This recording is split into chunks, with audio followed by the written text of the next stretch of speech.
Perkenalkan, saya Niputu Aryasih dari SMP Negeri 7 Kintamani, CGP Angkatan 11, Kabupaten Bangli, Provinsi Bali.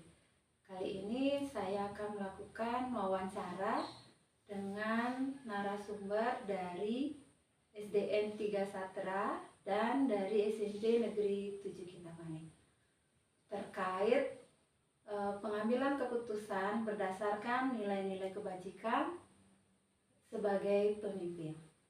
Selamat pagi Bapak. Selamat pagi. Om Swastiastu. Om Swastiastu. Bagaimana kabarnya Bapak? Astongkara baik-baik dan semangat. Iya Bapak. Kedatangan saya ke sini tujuannya untuk melakukan wawancara terkait dengan pengambilan keputusan berdasarkan nilai-nilai kebajikan sebagai pemimpin. Bisa minta waktunya sebentar Bapak? Oke, Bu silakan. Ya, langsung saja mungkin Pak ya. Sebagai pemimpin itu pasti pernah dihadapkan dengan berbagai kasus Pak ya, baik itu dilema etika maupun rujukan moral. Nah, di sekolah Bapak bagaimana cara mengidentifikasi untuk pengambilan keputusan baik itu dilema etika atau rujukan moral? Baik, yang pertama terkait dengan dilema etika dan juga rujukan moral seperti itu ya. Banyak sekali kasus yang kita alami di sekolah ya, terkait dengan siswa, terkait dengan guru juga seperti itu. Seperti halnya kasus di sekolah kami pertama tentang murid ya. Murid misalnya ada yang tidak masuk sekolah, sering tidak masuk sekolah, kemudian ada ya guru yang melaporkan seperti itu ya, kemudian ada siswa yang melaporkan. Jadi karena berkaitan dengan nilai raport seperti itu, jadi untuk mengidentifikasi dulu ke orang tuanya seperti itu ya, kita telusuri dulu orang tuanya seperti itu, kemudian hasil-hasil proses pembelajarannya di kelas bagaimana. Jadi kita telusuri itu, kemudian kita identifikasi, kemudian anak tersebut kita panggil seperti itu ya, baru kita diajak wawancara. Nah setelah itu baru kita adakan rembuk seperti bersama wali kelas, dan juga kita memanggil orang tua terkait dengan anaknya, karena itu juga merupakan masa depan anak itu. Nah ketika nanti bermasalah dengan nilai raport, seperti itu. Jadi kita adakan dulu rembuk, setelah kita adakan rembuk baru kita buat keputusan seperti itu.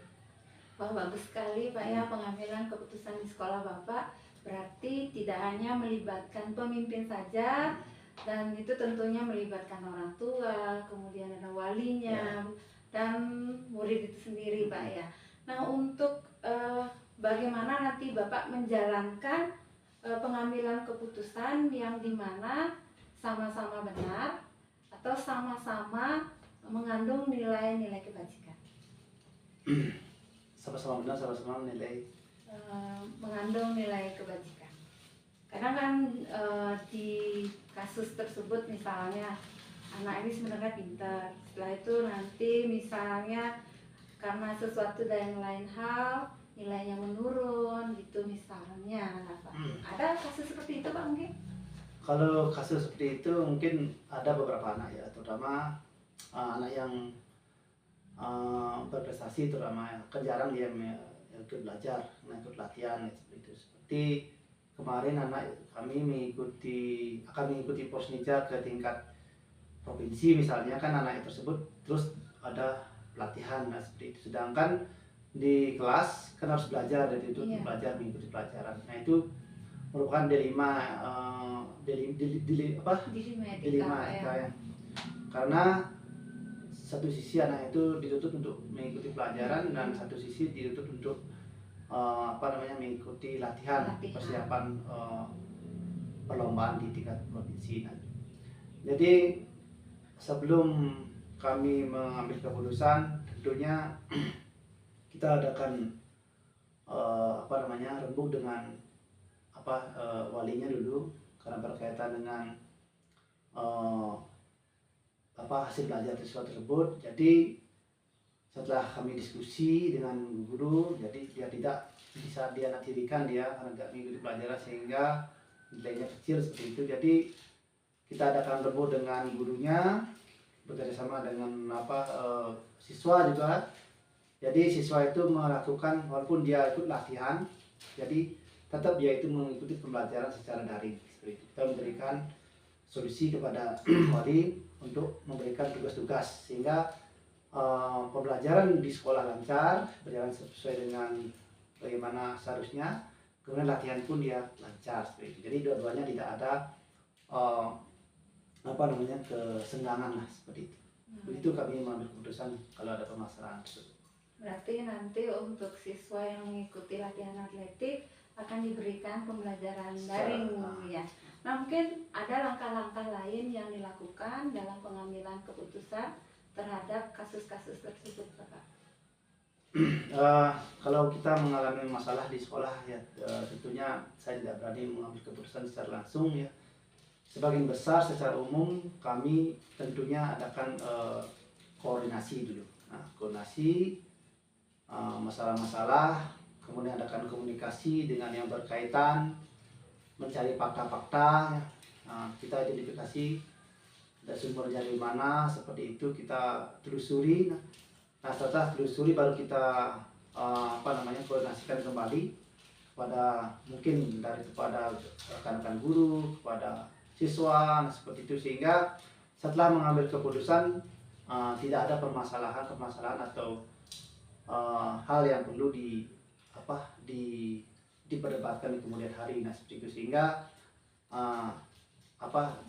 kita tuh saling mengisi jadinya. Itu tidak ada istilah nanti setelah diputuskan ada lagi keraguan dan ada lagi protes seperti itu atau masalah timbul yang lainnya. Jadi kita itu selalu adakan koordinasi seperti itu. Intinya ketika dalam menyelesaikan permasalahan kita adakan komunikasi dan mencari fakta-fakta atau informasi ya, seperti itu, baru kita ambil keputusan. Seperti itu. Bagus sekali Pak ya, berarti di sini kolaborasi, kemudian tidak hanya memberatkan satu belah pihak, tapi bisa memperkecil kemungkinan yang terjadi nantinya Pak ya dalam mengambil keputusan Pak ya. Kemudian untuk hal-hal yang efektif dalam pengambilan keputusan itu apakah ada Pak? Misalnya keputusan itu supaya lebih efektif diputuskan dalam memutuskan sesuatu kasus itu, apakah ada seperti itu Pak? Yang paling efektif ya, misalnya seperti saya sampaikan tadi terkait dengan murid, terutama kalau efektifnya sih seperti tadi ya, seperti saya sampaikan tadi, dengan cara mengidentifikasi masalah-masalah, kemudian kita berkomunikasi seperti itu. Jadi dan juga paling penting adalah masukan-masukan dari rekan guru lainnya ya, baik dari masyarakat pun kita suatu waktu kita mengundang juga ya, seperti komite seperti itu, komite pengawas. Jadi kita mohon juga masukan. Nah, seperti dalam penyelesaian masalah, karena kalau misalnya saya sendiri untuk mengambil keputusan kalau tidak bisa, tentunya saya akan berkoordinasi dengan pimpinan seperti itu, dengan pengawas, dengan rekan sekolah seperti komite. Nah, seperti itu ya. Untuk tantangannya dalam pengambilan keputusan itu, apakah pernah Bapak menghadapi suatu tantangan? Ya, tantangannya adalah kalau mengambil keputusan itu takutnya nanti berdampak ke hal yang kerukunan kita renggang gitu. Misalnya kita mengambil keputusan kepada guru yang kurang aktif misalnya itu, atau guru yang malas misalnya kita memberikan teguran langsung sebagainya, itu kan mengambil keputusan. Kemudian tantangannya ya tentunya banyak sekali gitu. Kalau misalnya kalau lebih signifikan tantangan gitu, selama ini sih harus keputusan kita ambil itu harus betul-betul dapat dapat dipertanggungjawabkan. Iya. Itu tantangannya. Nanti takutnya kan itu tidak dapat dipertanggungjawabkan hingga berdampak ke yang lain-lain. Itu tantangannya mungkin. Iya. Nah, kemudian apakah ada jadwal-jadwal tertentu dalam mengambil sebuah keputusan itu? Kalau jadwal kita enggak ada ya. Kita spontan istilahnya. Kita lakukan suatu waktu aja. Kalau jadwal mungkin tidak ada. Kalau misalnya kasus atau masalah itu agak rumit seperti itu, Rumit, ya. mungkin kita jadwalkan. Nah, jadwalkan itu artinya kita adakan mengundang seperti tadi saya bilang, mengundang pengawas mungkin, mengundang komite mungkin seperti itu, atau kita kan tidak tahu bahwa pengawas atau yang lainnya itu bisa gitu dalam waktu. Misalnya kalau kita suruh sekarang misalnya kan nggak bisa, jadi kita perlu penjadwalan khusus lah. Jadi tidak terjadwal rutin gitu. Jadi terjadwal khusus dalam menangani masalah yang serius. Berarti menyesuaikan saja Pak ya. Ya.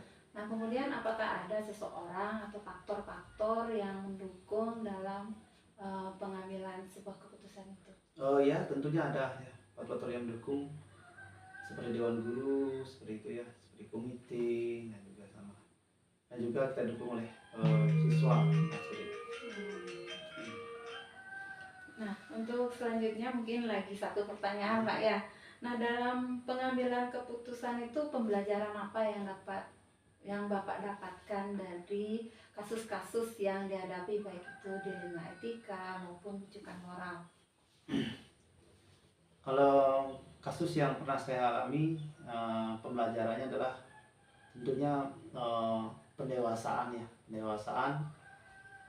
dalam mengambil keputusan, bagaimana agar keputusan yang dikeluarkan atau yang diambil itu menyebabkan atau berdampak pada hal yang positif ya, bagi warga kami, terutama di guru-guru, di sekolah dan anak-anak itu ya, bersama dengan komite.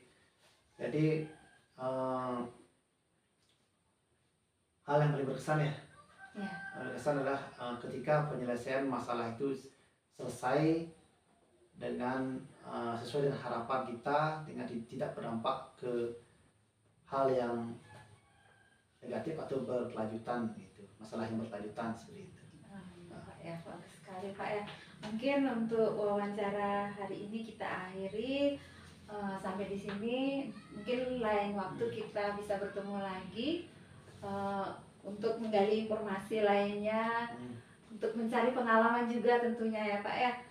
Terima kasih banyak sudah meluangkan waktunya Bapak ya. Sama-sama. Ya, terima kasih.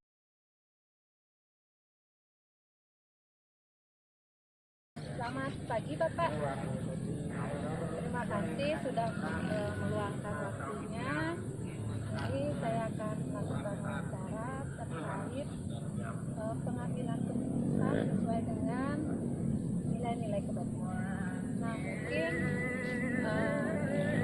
Bapak pernah mengalami suatu dilema dalam mengambil sebuah keputusan, itu sering terjadi Pak ya. Nah, bagaimana cara Bapak mengidentifikasi kasus-kasus yang berkaitan dengan dilema tersebut? Terima kasih.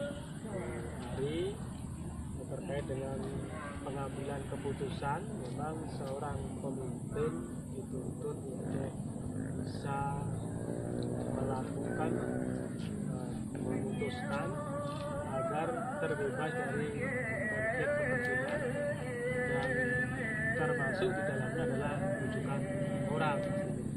Karena ketika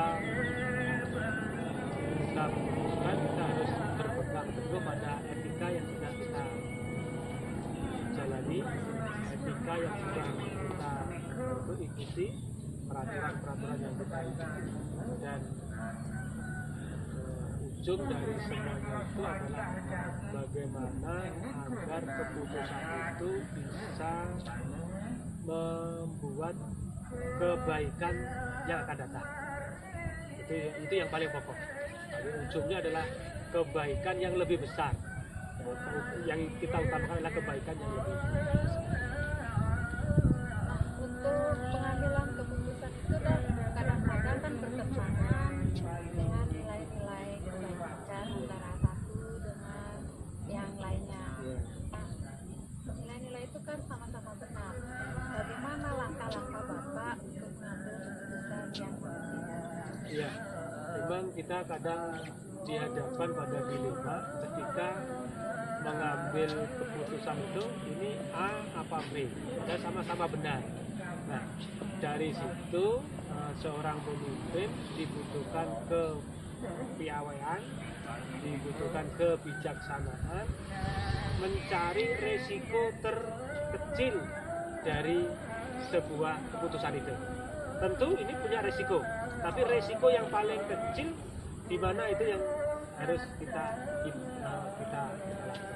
Jangan kalau sudah kita lihat ada resiko besar, kita justru malah sekalipun ini sama-sama benar, aturannya benar, tuntunannya benar, tetapi cari resiko yang paling kecil sehingga keputusan itu bisa kita jalankan bersama. Oh, bagus sekali Pak ya. Berarti dalam mengambil sebuah keputusan itu harus mengambil risiko yang terkecil, dan itu demi kebaikan untuk peserta didik tentunya Pak ya. Nah, kemudian untuk keputusan itu sama mengambil keputusan itu yang paling efektif itu biasanya itu seperti apa? Untuk mengambil keputusan yang paling efektif itu kita lakukan koordinasi dengan pihak-pihak yang berkepentingan dan pihak-pihak yang terkait, sehingga tidak mesti semua keputusan itu berasal dari kepala sekolah semata. Bisa jadi seorang kepala sekolah perlu juga masukan dari berbagai pihak sehingga keputusannya nanti bisa lebih baik dan bisa dilaksanakan tanpa merugikan yang Seperti sekali yang kita dalam mengambil sebuah keputusan itu harus bisa berkolaborasi ya. Untuk tantangan itu apakah pernah atau tantangan yang perlu dihadapi dalam mengambil sebuah keputusan itu seperti apa Pak? ya, tantangannya ya tadi itu ada memang ini harus cepat kita lakukan keputusan yang harus kita lakukan dengan cepat, sementara kita harus banyak pertimbangan. Itu ya biasanya yang membuat kita itu sulit sekali untuk mengambil keputusan. Tapi sebagai seorang pemimpin ya tetap kita harus dituntut untuk bisa kecepatan, tetap kita harus berpedoman pada peraturan yang berlaku. Itu kita junjung tinggi peraturan yang berlaku, kita junjung tinggi aturan-aturan main yang sudah harus dilakukan, kita harus tetap berpegang teguh pada situ, sehingga secepat apapun tuntutan keputusan itu kita harus tetap berpegang pada aturan yang sudah berlaku, yang menaungi kita, ya nanti kita tidak salah langkah dalam keputusan. Untuk pengambilan keputusan itu apakah ada jadwal-jadwal tertentu untuk memutuskan suatu kasus tertentu? Ada kasus-kasus yang bersifat kasuistik yang itu harus kita putuskan dengan cepat, maka kalau di sekolah ini biasanya langsung berhubungan dengan pihak-pihak terkait. Katakanlah kalau itu terkait dengan mata pelajaran langsung terkait dengan gurunya, kalau terkait dengan proses pembelajaran secara umum mungkin dengan Pak Wakil Kurikulum, kalau dengan siswa mungkin dengan Wakil Siswaan, guru BK, wali kelas. Tetapi ada momen-momen penting yang biasanya kami jadikan sebagai dasar untuk menghimpun adakah permasalahan-permasalahan yang perlu kita diskusikan dan perlu kita putuskan bersama melalui rapat pembagian tugas, rapat-rapat rutin dan rapat-rapat yang akan ada agenda-agenda tertentu yang harus kita lakukan. Berarti di sini nanti sebelum mengambil sebuah keputusan itu ada sesuai dengan tupoksinya masing-masing ya Pak Ya, ya. kita Ya, kemudian kalau memang harus perlu dilakukan rapat, berarti harus ada rapat. ada rapat juga. umum ya. Nah, kemudian faktor-faktor yang mempengaruhi dari pengambilan keputusan itu apakah ada? tentu namanya keputusan dan itu banyak pihak yang terkait, banyak pihak yang terkait, pasti ada faktor yang terkadang juga mendukung keputusan itu, kadang juga ada yang menghambat. Tetapi manakala keputusan itu kita harus lakukan dan sudah sesuai dengan aturan-aturan yang berlaku, ya kita harus teguh dengan prinsip bahwa ini harus kita jalankan, sekalipun pasti tantangan dan resikonya pasti ada. Kemudian untuk dalam pengambilan sebuah keputusan itu kan kita sering mendapatkan pengalaman atau kajian, pengalaman apa yang menarik di keputusan tersebut. Ya, memang menjadi nanti 2 hari ketika akan menjadi seorang pemimpin itu dengan diasah berbagai macam masalah itu akan bisa itu memutuskan dengan baik. Memang terkadang kita itu dihadapkan pada situasi yang memang kita harus memilih, kan itu kan kita harus memilih dan tidak mesti harus lurus, kan gitu. Untuk memutuskan sesuatu itu kadang kita harus berbelok dulu. Nah, ujungnya tetap juga akan titik ini yang akan kita tempuh, tapi tidak lurus karena di sini ada batu karang. Nah, itu tidak mungkin kita lewati, yang justru nanti akan merugikan kita. Itu biasanya banyak yang seperti itu. Kita harus menikung dulu, ada seni dalam sebuah kepemimpinan untuk membuat keputusan. Mungkin itu yang dapat saya tanyakan ya. Terima kasih informasinya Pak Haji. Saya cukupkan, ya kita akhiri dengan sambutan. Ya. Terima kasih. Terima kasih.